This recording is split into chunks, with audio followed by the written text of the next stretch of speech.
Ladies and gentlemen, please welcome to the stage your moderator for this session and from the Dolls of Horror podcast, Summer Flynn. Good one. All right. Okay, but as good as that was, I think we need to ramp it up like times a million because we have Heather Langenkamp.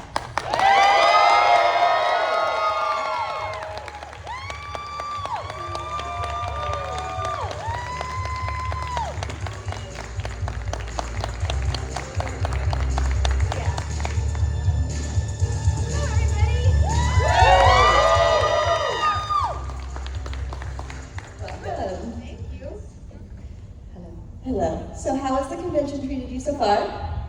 Very well. Good. It's only, what time is it, 2 o'clock? 1:50. Oh yeah, I've been very busy. Thank you so much, I really appreciate it. Awesome. Well, obviously, we have a lot of nightmare fans, and I'm no different, but there are a few things that I want to talk to you that are not nightmare related about, okay? Okay, I've talked to you about this before, and I even gave you a picture once. Tanya and Nancy. Yes. Yes, so you want to know about it?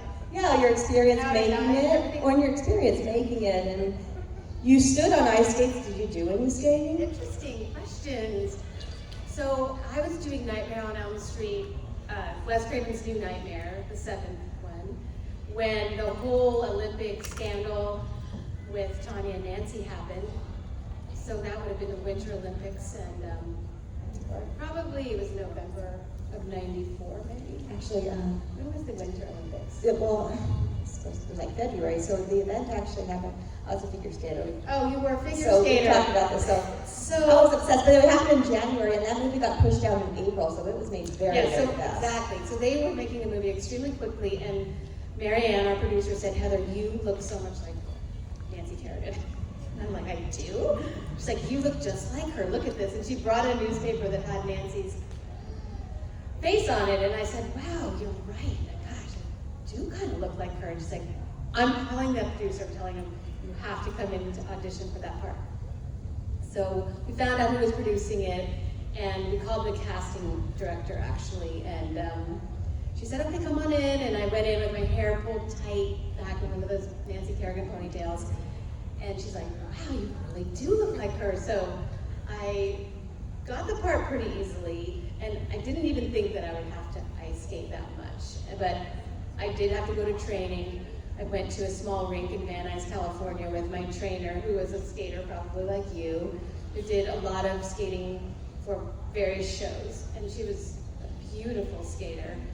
And so she taught me how to do some kind of moves to look graceful on the ice, like when you have to come out and stop and have your hands up. That stuff like just standing. A lot of standing, and then Gotta stand right. getting on and off the ice.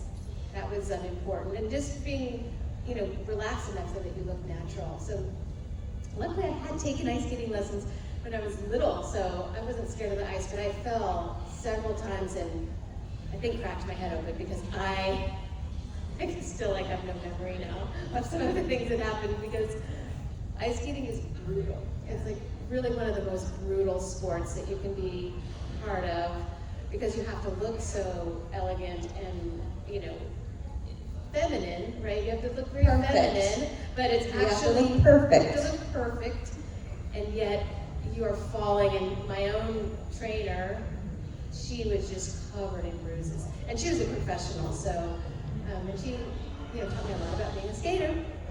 And so we shot in the course of about a week, and they just made that movie right for television. It went out, like you said, in 2 months. Yeah, they made it and pushed it out. I mean, they just had a guy on a camera shooting a movie. It was literally how they do movies now, but back then it was considered very, very fast. Yeah, and I love the pseudo-documentary style. Yes. Also, after that helped in speeding I things mean, up. I think it's a pretty great little movie. It is a great little movie, and I was actually talking to Bill Mosley about this last night, because he asked me if I had seen I, Tonya, and I said, yes. He's like, did you like it? I said, yes, but Yes. it was basically the exact same script as Yes, your Tanya movie. and Nancy. And they ripped that off They did. so hard. and they embellished some things, and obviously the skating was better, and the technology was better. Yeah. But like they ripped that out so hard. It was the same script.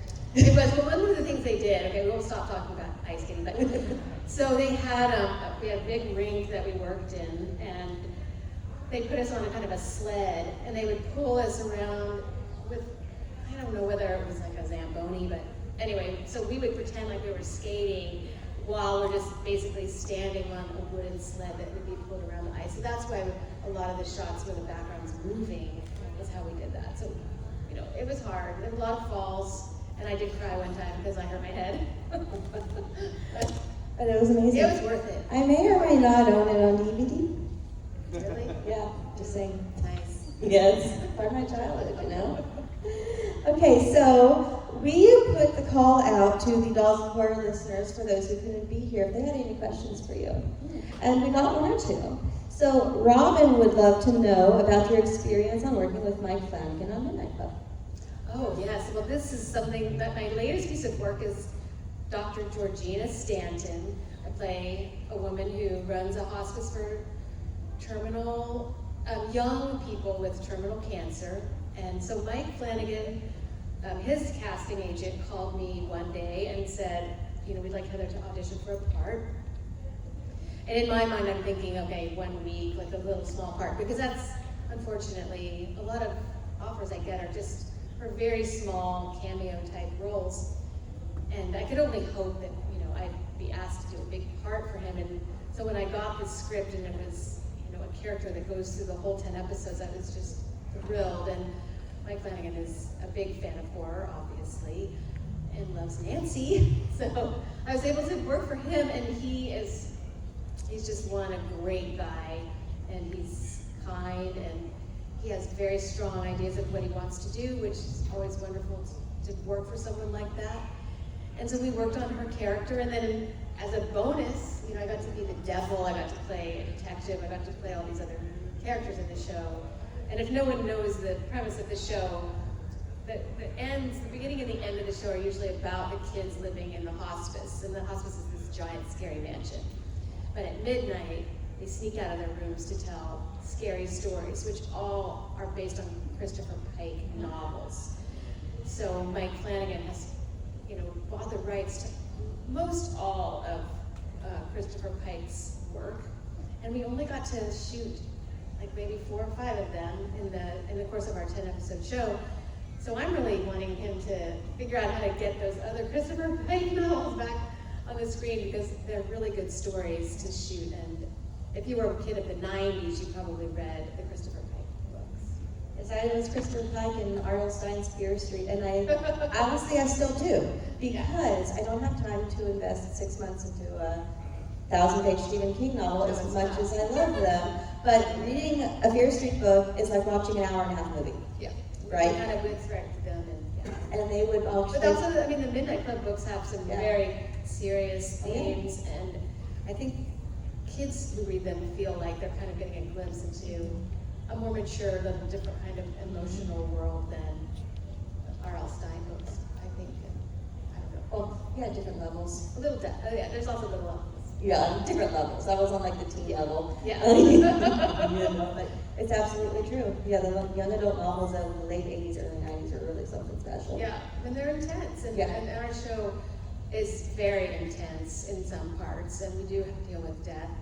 Well, one of the best actors in our show, Ruth Codd, unfortunately, she's the first character to die, and I think when Netflix was like, you're killing her off, like after they saw like what an amazing actor she is, yeah, she was phenomenal.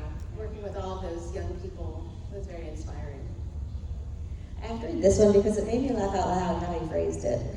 Clark wants to know, he phrased it like this: you know, there is a desire from people to see Nancy go against Freddy again. Do you feel like you are done with the character, or would you be willing to play Nancy one last time? Ooh. Of course I would play Nancy again, because I played her as a teenager, and I played her and a woman in, you know, my mid-20s. I played her when I was 30, and now I really feel like, you know, 30 years later, it would be really fun to play her again. And there's so many great stories I can imagine. Just, every day I think of a new way that Nancy and Freddie could meet and battle. I think of it all the time. That should be the new Netflix series. I'm just saying. One a different kind every week. Yeah. That'd be great, right? Yeah. Okay, audience questions. Raise those hands. Right there, So sir. what was it like working with Wes Craven? What was he like as a director? Just a person on set, that kind of stuff. Well, when I first met him, I kind of confused him for like the accountant. I mean, he just didn't look like a director like you imagine. He wasn't wearing cool clothes. He, was wearing a tie. He was wearing a button-down shirt and probably khakis. And he just looked like somebody, who's not filled with this crazy imagination. He looked very plain and, not boring, but just very straight. And when I got to know him, I mean, he was very twisted. He had, as a lot of people, I think he was raised in a pretty repressive atmosphere. So he had to expand his own internal world. And all of the ideas that came out of Wes Craven, I think, were probably helped because he wasn't able to express himself as he wanted to as a young person. And only when he became an adult was he able to actually go see films, was he able to have freedom, was he able to, live in an artistic life that he wanted to express. So once I got to know him, he was very witty. His humor was so fast. Like if you said something, he would have a comeback right away. And I always found that really intimidating. I mean, he was intimidating. He was very smart. He, knew what he wanted. He, over my lifetime, he had a lot more power at the end of his career than he did at the beginning. So in the beginning, there was a lot more jokes and a lot more people, kind of screwing around and ribbing each other. And as he got, more confident and more successful, he became kind of a statesman. He became kind of a more, I think people were in awe of him a lot more. And I don't know if he loved that, but certainly I noticed the way people around him acted differently over those 30 years that I knew him. My husband got to work with him on Surfing in the Rainbow, and they had a really different relationship because they were like partying every night, and it was like really wild. They were in Haiti and they were in the Dominican Republic. And when you're on location in a faraway country, people get to know each other really, really well. And then even my husband's father, Lance Anderson, they would socialize with Wes. So I have heard stories about Wes from all different kinds of people my whole life, and so I feel so lucky to have known him. And now I'm friends with his daughter. I know his son. And it kind of feels like an uncle or someone that you would just get to know very well over your life. That's really cool. Thank you. Now, speaking of your husband, you also work in the effects world with them, Yes. right? I don't know, how do you love that? Is that amazing? Well, It's so different from being in front it's of him. amazing. So, but I don't love it like I love acting. I am able to do some really fun things and help my husband design some really amazing things. And in fact, seeing Jodelle over there, what is her last name? I don't know how to pronounce it. Anyway, she played one of the Buckner children in Cabin in the Woods, and she wore zombie makeup, and they come out of the ground, and she's the zombie, and at the end of the movie Cabin in the Woods, she comes out and kills, I won't give the ending away, but anyway, she is sitting next to me, and it was just incredible. She's already grown up, and she was a young, maybe she was 11 or 12 when she did that movie. So watching David make those characters, designing the Buckner family, designing Merman, designing and then making things like that unicorn, that, all of the things that David's made, I am in total awe, and I kind of watch from the side. I have no artistic talent, I'm not a makeup artist, but there is so much work that has to be done to get those things to the screen, and so that's what I mainly do. And I'm ordering silicone, I'm, trying to get the This price is, down on a bunch of acetate, calling vendors saying, come on, can't you do me a favor on this, or I don't have any budget, I'm that kind of person. So I'm working in a way that I'd like to do it, but it's not my passion. And being an actor is something that I just really hope can continue. And working for Mike Flanagan really made me think that maybe I have to get more lucky. I guess I have to just work harder to get some more parts. No. As Elena says, manifest. I'm manifesting. Yes. I did manifest that, so I will continue to manifest. There you go. Yeah. More questions? Yes. Sam. It's a two-part. How did you get the role of Nancy, and when you got it, I mean, how did you feel when it projected you to the title screenplay? I think, what's the last part of the question? I said, how does it feel to know that that role projected you to the title screenplay? Yes. Right, so I had asked my dad to loan me, I can't remember what it was, $3,000 or $4,000 to move to Los Angeles to be an actor. And I said, I'll give it 6 months, and if I get a part, then it will have been worth it, and if I don't, I'll pay you back, when I can. So I was in college, and I was going to be a sophomore, and this is when I decided to, I gotta go for it, because I had gotten my Screen Actors Guild card by being an extra in Realm of Fish, and in Tulsa, and they had given me a SAG card, which is so hard to get, and I thought, if I don't try to be an actor now, it'll never happen. So my dad lent me the money, and he came down to LA to make sure that I was really living in a real apartment. I wasn't living on the street. And so I auditioned for, quite a few commercials and things like that, but the real first movie that I got that was, I did an independent film called Nickel Mountain that was very small, and I didn't really get paid for that. So then I got this Nightmare on Elm Street, and I was gonna get paid, and not a lot. I think it was not even $600 a week, maybe $700 a week. But I knew that if I did it, I could at least pay rent for 3 or 4 more months.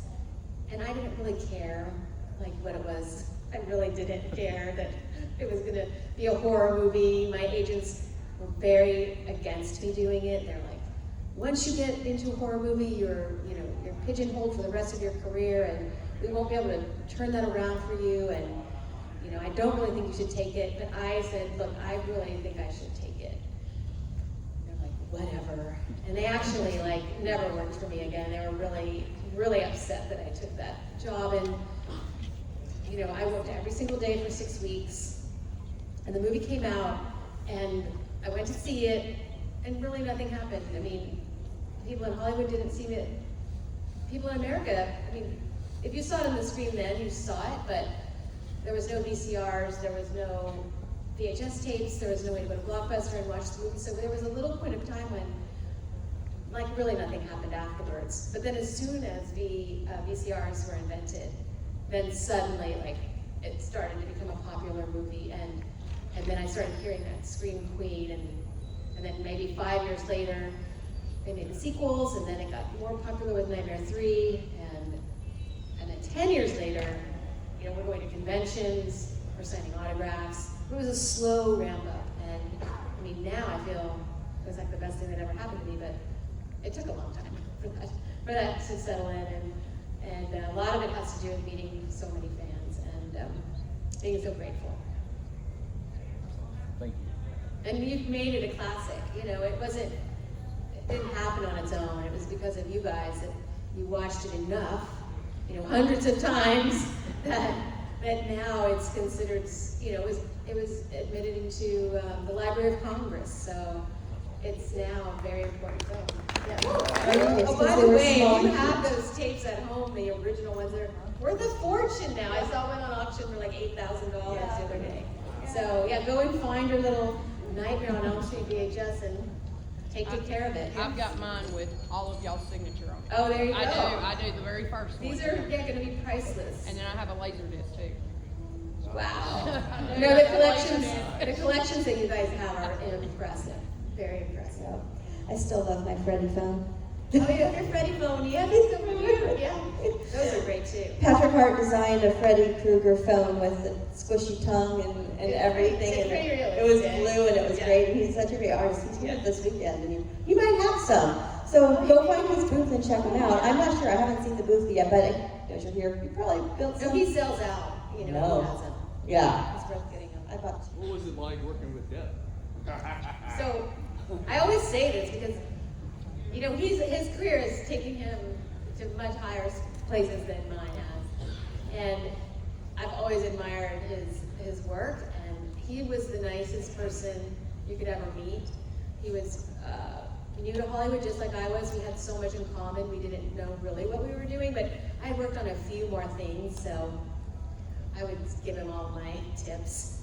Like, stand on that mark, then you'll be in focus. And that's like, because, you know, in those days, you had the camera operator or the director of photography who's actually, you know, behind the camera, and then you have someone that's turning the dial for you to be in focus. And they've measured you in all the different spots on the set, so they know that if you're there, you're 3 feet away. If you're there, you're 3 feet 2 inches away.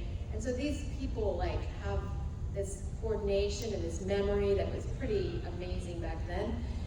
And so if you're not on your mark, you would be out of focus and you'd have to do the take again. So in the efforts to save time, but also usually your best performances are the earlier ones. Like, don't like stand in the wrong place. That's like the first thing you learn as an actor on a set. Yeah. But I would tell Johnny things like that. And you know, he was a kind of a shy, not a real talkative person, but you know, he had a great sense of humor and he laughed easily, and you know, we ribbed each other, and we wore the same blue jeans practically, and his were size 28s, and mine were 28s. So we would often get them mixed up. Accidentally, it wasn't our fault. Like the people who did the laundry would, you know, give him my pants and I'd have his pants. The only reason we would know is that mine were shorter than his. So, no, he probably wore 28-30s or 28-31s or something like that. So, the old Levi days, right? And all of our clothes came from a secondhand store. Nothing was new. It was a very low budget movie. Any others? Yes. Okay. I loved you in the first, but my favorite one you're in is New Nightmare. So what was it like doing a movie inside a movie? Well, I love that idea of a movie inside of a movie. And so when the opening scene is, if you'll notice, I'm looking so glamorous, like my hair looks so great, and like that's the shooting of the movie. And so we decided to make it like a very high budget Hollywood film where I would just, like, no one ever looks bad in those movies. And so, and my pajamas were very elegant, and it was, you know, it was this idea that Wes Craven was making like this really high budget movie, which he never got to do that until he started doing Screams. And then when we got back to the real life, you know, you had to adjust your character so that, you know, this is Heather in her normal life, which, no, that was not my normal life either. It was very glamorous on top of that too, and very, you know, very, very stylized. So, I mean, we were constantly shifting our attitudes because we had to say, okay, this is Heather at home. Okay, this is Heather in her dream. This is Heather scared, you know, with her son in the hospital. And I felt like there were so many different Heathers that I had to play. And, I mean, they're all a little bit like me, but none of them are 100% like me. And it was very challenging to, like, figure out, like, oh, I'm here now, I'm there now. And you're never shooting in order either. So it was a big, you know, every day Wes and I would talk about, like, okay, where have I been? What am I doing? Where am I going next? And he had it all totally dialed in, and I was often, you know, grasping at straws, like, where am I today? Am this a real dream? Where, you know, where's Dylan? You done amazing in it. I mean, Thank you. It was really fun. I It was a liked really, really challenging. It was such a and fun job. different kind of horror movie that you've seen. So. Yeah. And again, we didn't know if it was going to be, like, if anybody would like it because it was so unique, and no one had meta, you know, that word wasn't really around. And so we thought, will people accept it? Will people accept that Heather is playing herself and Nancy at the same time? So. What was it like working with the great John Saxon? He Rest is in great. peace. He was a great, great man. He had lived through Hollywood in the old olden style of movie making, and had worked with all the greatest actors and had such great stories. But he was very intimidating when I first met him because he's a tough guy, you know. I didn't know anything about him except that, you know, he's like a black belt 10 times over, and he doesn't smile a lot. He's not a real smiley guy. And he always had to play such a stern father that I kind of absorbed that, and I'm like, oh, he doesn't like me, you know. But then as we got to know each other over the 3 movies, I mean, boy, he's just such a kind-hearted man. And he has a son and a family that he loves so much, and you know, you just get to know people, and then you get to really see who they are. And I miss him. He was a real treasure, a really nice person. It's probably why the Wes Craven, John Saxon is my favorite, because he wasn't like the stern dad. Yeah, exactly. Yeah, and then I'm confiding in him, and he's helping me. And I'm glad that Wes made that turn. You know, it's so brilliant to see John Saxon as a new kind of guy too. And I love that, you know, could have been Yeah. for forever, Blood Beach. Yes. You know? But no. Yeah, if you went on Genius. a John Saxon movie marathon, I mean, he played. Black Christmas? Well, and back in those days, like a person like him, he had like a more olive complexion. Yes. So he played, you know, Mexican horseback riding, like horse trainers. He's played all sorts of nationalities and all different kinds of people. His roles were always very different, and I think he loved that about his career. But nowadays, you know, now they wouldn't probably have him play those characters. Any questions over here? In the back. Yeah, Mike, State President Podcast. For you, like on set, could you describe a little bit, like maybe an allegory or a time in life, like, because the common theme in horror is just those intense scenes, those murder scenes. Like, Right. How was it as an actress or an actor on those days when you guys had to film that intense? The intensity. Yeah. Oh, that is such a good question. Well, let me think of one, for example. Oh, well, so especially Nightmare 7. Well, I mean, Nightmare 1 too. Nightmare 1, it was intense every day. I mean, every day there was only 20 days of shooting, as I recall, or 22. It was so every day was just packed with these really intense scenes. And like finding Tina, I mean, like realizing that Tina's been killed, for example. So on Nightmare 1, we would all be joking and laughing around, and Robert would be like cutting us all up, and then be like, action, and then we're like, you know, we're having to get really serious. Because we didn't really know what to do. We were so young, and we would just do our best. But by the time I did Nightmare 7, I felt like there was so much more weight, like, to making these scenes really intense. And so, and as an actor, I'd probably evolved a little bit more to realize that I had to really prepare, you know, emotionally to get to the point I wanted to get to. And sometimes I'm successful, and sometimes I wasn't as successful as I wanted to be. But especially in the final scenes when I'm in the dungeon and I'm trying to find Freddy, like that fight that we had to do, and I, you know, get to say, fuck you, you know, and like we practiced a lot, we worked on our choreography a lot, we made sure that we knew where we were gonna be and be in the right light and be, you know, practicing. It's kind of like a dance. Robert would be like left, right, left, and I'm like right, left, left. And you know, we do little things with our feet. It was a tango. It was a tango, exactly. And Robert's really into planning all the fight scenes and Safety right there. and safety too, because he had those claws and he never wanted to, you know, have me go left and he goes right. Ouch. So we always practiced a lot. And even in Nightmare 1, all those scenes in the bedroom with the, you know, feathers flying and he's lifting me up, and we would rehearse, you know, probably an hour, getting all the moves just right, and then they would, you know, let us do it more spontaneously. Those scenes with Robert were the hardest because you wanted to be scared and natural, but you've already rehearsed it a lot, and that, you know, those I think are the hardest scenes to do. You want it to be spontaneous seeming, but you really have gone over it a lot, and that's the biggest part of, I think, being an actor, is making it look fresh So I love the intense scenes. I love all the scenes with Robert. Those are definitely my favorite. And the very technical scenes, like in the bathtub, those were always really fun.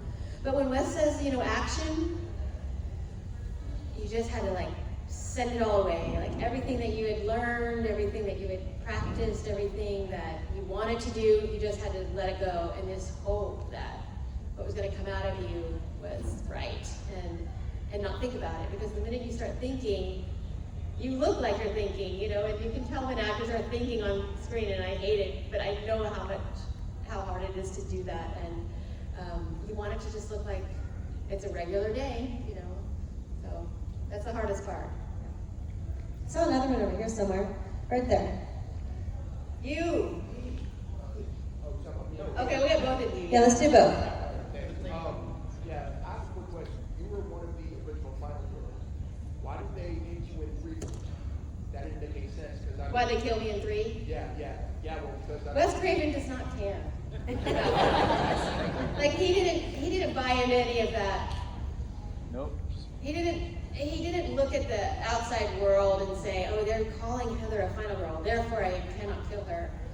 He was thinking about a story that his imagination envisioned, and in the old, in the literature that you would examine that would be closest to, Freddie versus Nancy stories, if Nancy dies, then she's actually elevated in your caring about her. She's elevated as a hero, she's elevated into this new place.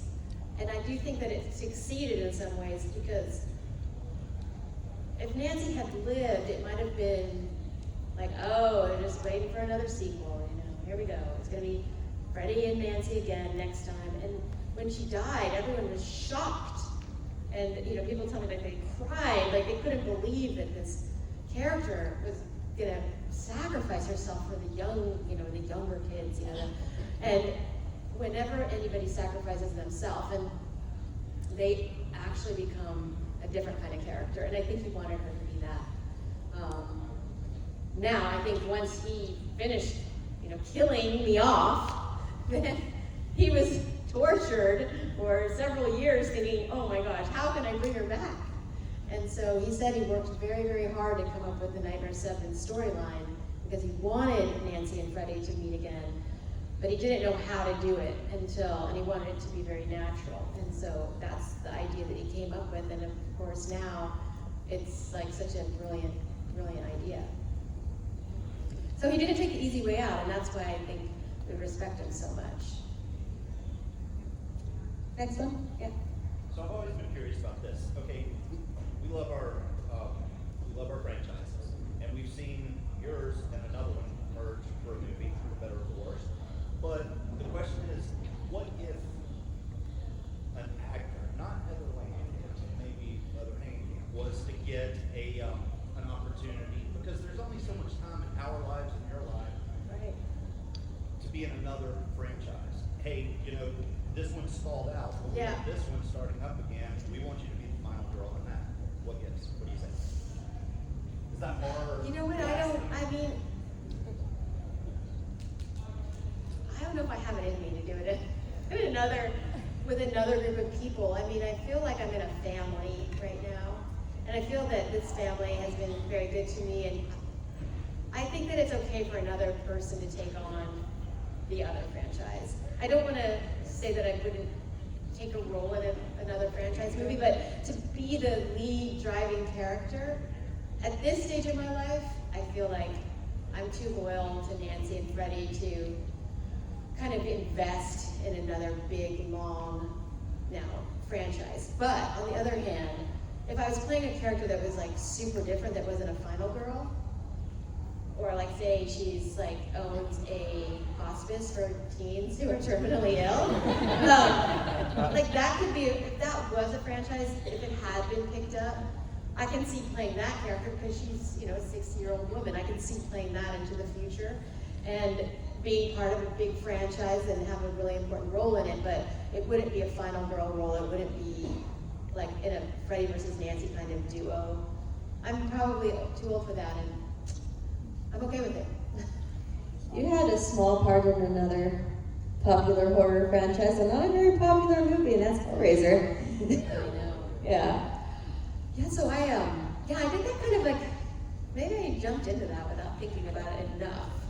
But, It was a bright spot in the movie, though. was it? Yes. Thank you. So there's not that many movies made in Oklahoma, where I'm from. And I happened to be in town right when Hellraiser was kind of casting. And the casting director in Oklahoma City and I were talking about other projects, and Chris, what was his last name? Anyway, he often brings me to his acting school to talk to his students, because I'm from Oklahoma and they're from Oklahoma, and we talk about filmmaking. And just at that time, he was also casting Hellraiser, and so it was like, hey, would you like to be in Hellraiser? I'm like, sure, why not? You know, and so it was like, well, come over, we're gonna shoot this in one day. But I'm not, like, one, that familiar with the Hellraiser whole franchise, and two, I thought that the part was gonna be a little bit meatier than that. But it turned out okay. And yeah, that script and that whole movie was nuts after like, they had that one scene with all the witches, and they're supposed to be naked, like, running around the room, and they had cast some people to be in that scene, and when they saw, like, what it was gonna involve, nobody showed up for work that day. I couldn't believe it, because they were getting paid like $20, and they didn't want to, like, take that job. And so I think the actual, like, the wives of the writer, producer, and the director were those parts. I think it was something crazy like that. Like, they just had to fill in those roles. But no, Gary Tunnicliffe is such a nice guy. He's a makeup effects artist. I really want all the success for him. So that was another reason why, you know, when you get an opportunity to direct a movie like that, it's good when your friends, like, kind of try to help you. So I watched it, I was like, okay. I didn't know you were going to be in it. look at But you, it like was- a leopard skin blouse. I mean, come on, Yeah. that's awesome. But I didn't look at the cast credits before I started watching it. Oh. So I'm like, hey! Hey! And it's like, hey girl, and then it was like, okay. I know. Okay. But it What? taught me a valuable lesson, because a lot of people will call and say, well, you do this cameo for me, it's next Friday, or will you do this cameo for me, it's, you know, it's gonna take up no time, you just have to come in, come out. And what I realized is that it's really not worth doing a cameo. And very, very rarely is it ever worth it, because you're not able to really have a meaty part. You're not able to show off, like, what you can do, and you're often literally, like, the last person to shoot that day, and so it's very tiring, and you don't get really any acclaim, or, you know, nothing comes of it. So, What about Truth or Dare? ooh, That was a great role. And Did I you was- like that? Loved it. I look like Freddy Krueger in that movie, right? Slightly, but not quite. But No, you the know, there were makeup two was- versions of that movie, and yours was my favorite. Yeah, so that was one of those things where those two movies were made almost at the same time, and I think that they didn't realize, like, oh, there's a movie across town called Truth or Dare, and so misfortune to have the same name as the other movie, but ours was from the Sci-Fi Channel, and so I get to wear this burn makeup on half of my face, and when I had done a horror con in England the day before I went to do that movie, and I got a terrible flu. And so you can hear my voice too. I'm sick as a dog when I did that day. But I, you know, did my best, and those kids were all such good actors. And I really liked that movie. You too. Yeah, it's a great movie. Basically, yeah, the kids play Truth or Dare in the house they rented for the weekend. And the game is Playing them. yeah, playing them. And it's gory. But amazing gore. Really good gore. Really good gore. Yeah. Looked mostly practical. I'm not And sure another what it was. weird ending that's like, Oh, yeah, very controversial. yeah. Anyway, I saw that on a recommendation about 4 years ago, and I Oh, fell in thank love. you. I fell in love with Yeah, it's it. kind of like out of the way. You have to Yeah, really look and at then it. I bought it on DVD. I loved it so much. It was so interesting and good, and the whole cast. And I've always loved Cassie Skirbo. You know, Yeah. just, everyone was just wonderful. Thank you. The effects were great. The script was solid. You know, so check out Truth or Dare if you haven't. Yeah, the sci-fi one that has Heather Langenkamp in it. Yeah, that's the only one. Okay, do we have any more audience questions? Let's go right there. There's Scott, my buddy. How are you? Star of I Am Nancy. Oh. You'll get to see Scott if you buy my DVD. So I have a question about Nightmare 3. When I saw it the first time in the theater, the scene that really blew me away was when Kristen brings Nancy into her dream and Nancy falls through the chair. And it might seem simple today, but how was that filmed and put together with you coming through the... Oh, you're so that was one of the first visual effects ever done in a Nightmare on Elm Street. It was the first visual effect ever done in a Nightmare on Elm Street movie. So the concept's simple now, and you could do it at home, probably. You set up a chair, and you lock off your camera. Your camera cannot move during this entire process. You just have to put it on a stand and leave it there. And so you take a video of me falling into the chair, but I just stop in the chair, right? Nothing happens. And then you keep you mark my feet very carefully as well. And then you take the chair away and you put a mattress down, and then you have me fall back into a mattress. And then you marry those two shots and you dial them in so that as soon as my butt hits the chair, you've already gone into the disappearing part of me. And then you have to do, I think, a shot of just the chair. So you have 3 shots and so we spent all day long probably doing that. And you could probably do it yourself in about an hour. These days with all the sophisticated cameras and everything, editing software that we all have. So super fun. Try it. Try it at home. I remember we interviewed Nick Strawn a couple years ago, Yes. and he talked about that effect as well. Yes. As well as I think there was a Clorox bleach bottle involved in this Freddy snake scene. I wonder what that was about. It's been a long time since it's been a few years Clorox. since. Oh, maybe they use that as our eyeliner or something. Right. I Yeah, don't it's been know. a few years since we talked to him, but it's online. They're not interviews online somewhere. But he gave them all the dirt on the effects, and it was amazing. Yeah, that's a good. Those are the fun. Yeah, if you like that kind of stuff, go to those talks. Yeah. You'll learn a lot. Yeah. So good. Especially practical effects. Kind of unless it's used sparingly, kind of anti-CGI.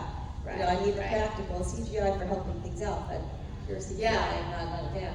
Well, and my husband David is always he's always designing really great those kinds of visual effects. Like for Cabin in the Woods, we did so many, but one of them was like the little zombie arm that like crawls across the road, like the elevator, and literally, I think we just like pulled it across with a string. Like it was very low tech, a lot of those effects. Do you have a favorite effect from that film? Well, one of my favorites is the unicorn, where the unicorn comes galloping and then, impales the guy against the wall. And those are great if you're making your own horror movies. Those impaling shots against a wall are super easy to do. So you have a wall with a hole in it, where you stick the actor's head through it. And then you make a dummy body made out of straw or something impalable, and you set it up in front of the wall so it looks like there's a guy standing there like that. But this is all fake. It's all just a straw man basically. And then you pack the straw man with a blood bladder full of blood. And then you bring your unicorn in. Have your unicorn come and just, impale him in the heart, wherever you want him to be impaled, and squirt the blood, and then the guy does all these, acting, making him look like he's getting, tortured. And there you go. You got it. So I have one final wrap-up question for you. Okay. Okay, so you are a very inspirational performer as well as person. I love asking this to people I'm inspired by. What is your philosophy? Whew.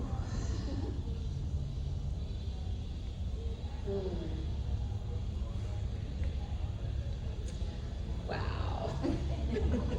Okay, you want my Take your time. You want my really depressing role? No. My philosophy actually is go after what you want to do. You might not be successful, but you just need to go after it. And once you've tried, you're just so much better off for it. And you can also sometimes change your path along the way. So I really wanted to try to be an actor. I really did try, and I was lucky that it panned out. But later in my career, it wasn't panning out, and I wasn't getting a lot of jobs, and so I said, well, I want to have a family, and so I went after that, and I had my kids, and they grew up and went to college, and then you go along the way, and things inspire you, and it inspired me to help my husband in his business, and I went and did that, and I always feel like what's going to make you happy at that moment, and like kind of about manifesting, it's kind of similar to that. But worry about yourself, worry about what you want to do. Don't worry so much about what other people are doing. And we only have this one life. But I also kind of believe like we might have other lives coming up, and we probably had other lives behind us. So the whole range of experience is probably available to us. So just pick something. Pick something. That's my philosophy. Beautiful. Pick something. Thank you very much, Heather.